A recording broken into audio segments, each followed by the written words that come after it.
आज उप श्रमायुक्त कार्यालय पर केंद्रीय श्रम संगठनों INTUC, HMS, CITU, AIUTUC, TUCC, सेवा एक्टू, सेवा प्रतिष्ठान व औद्योगिक क्षेत्र केंद्र व राज्य सरकार के कर्मचारियों के स्वतंत्र फेडरेशनों के संयुक्त मंच द्वारा भाजपा की केंद्र व राज्य सरकार की मजदूर विरोधी, जन विरोधी नीतियों के खिलाफ संघर्षरत है। आज 2 दिवसीय पड़ाव के अंतर्गत उप श्रमायुक्त कार्यालय के समक्ष धरना प्रदर्शन दिया और उप श्रमायुक्त को 18 सूत्री ज्ञापन दिया। देखिए क्या कह रहे हैं यहाँ कम्युनिस्टी नेता, उन्हीं की जुबानी इस आंदोलन और धरना प्रदर्शन की बातें सुने। क्या है उनकी मांगे और क्या कहना चाहते हैं, क्या संदेश देना चाहते हैं, जानिए नेता की बात। मैं सत्यनारायण त्रिपाठी एटक का प्रदेश का कार्यकारी अध्यक्ष हूँ। आज का ये कार्यक्रम पूरे हिंदुस्तान में हो रहा है। हमारी मांगे हैं, ये सरकार जो है, इस देश की सरकार न किसान के बारे में सोच रही है, न मजदूर के बारे में सोच रही है, न नौजवान के बारे में सोच रही है, न देश के बारे में सोच रही है। ये सरकार अडानी के बारे में सोच रही है, अंबानी के बारे में सोच रही है, कारपोरेट के बारे में सोच रही है, और जो हमको परोस रही है वो सिर्फ झूठ और लूट परोस रही है। इसलिए हम लोग आज पूरे हिंदुस्तान में 9 और 10 का कार्यक्रम हम लोगों का बना है कि इन मांगों पर हम लोग 9-10 को महापड़ाव करेंगे और इस महापड़ाव के जरिए इस सरकार का ध्यान आकर्षित करेंगे कि अब चालू मिक्सचर बहुत दिन तक नहीं चलेगा। हमको न्यूनतम वेतन कोई भी हो, हिंदुस्तान भर में कोई भी हो, आपका पांचवा जो श्रम सम्मेलन की संस्तुति है उसके मुताबिक 26,000 से नीचे किसी को नहीं मिलना चाहिए। वो चाहे आंगनबाड़ी हो, चाहे संविदा का हो, चाहे आउटसोर्सिंग का हो, चाहे जिसका हो, 26,000 से नीचे कोई एक पैसे के नीचे का समझौता आज हमें करना नहीं है, क्योंकि ये समझौता हमारा 15वें श्रम सम्मेलन में कर चुके हैं। इसलिए 26,000 से नीचे का कोई समझौता नहीं होगा। दूसरा जो समझौता है कि हमारी पुरानी पेंशन से नीचे का कोई समझौता नहीं होगा।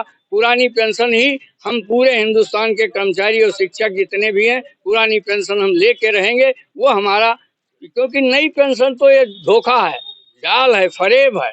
नई पेंशन में कुछ नहीं है।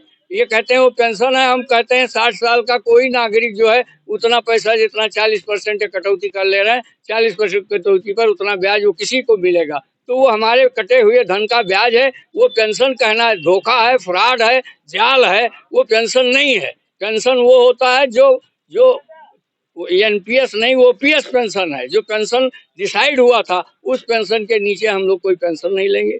दूसरा जो है, जैसे चीनी मिल का है, चीनी मिल का बेच डिसाइड है, पिछले बार बेच तय हुआ। ये 23 में दूसरा बेच बोर्ड बनना चाहिए। अभी वो जो बेच बोर्ड लगा हुआ था वो कहीं नहीं लगाया। हम लोग सिफारिश कर रहे हैं, लड़ाई लड़ रहे हैं, लेकिन कहीं बेच बोर्ड चीनी वालों को नहीं दिया गया। चीनी में बेच बोर्ड के कर्मचारी रहते थे, अब बेच बोर्ड के कर्मचारी के बजाय उन्होंने वहां भी बंधुआ मजदूर शुरू कर दिया। तो ये बंधुआ मजदूर से ये देश का नौजवान का भला नहीं होने वाला है। इसको न्यूनतम बेच दीजिए, इस देश के नौजवान को न्यूनतम बेच दीजिए, इस देश में जो है न्यूनतम मजदूरी दीजिए, इस देश में पुरानी पेंशन दीजिए, और इस देश के मजदूरों, किसान, नौजवानों के बारे में सोचिए।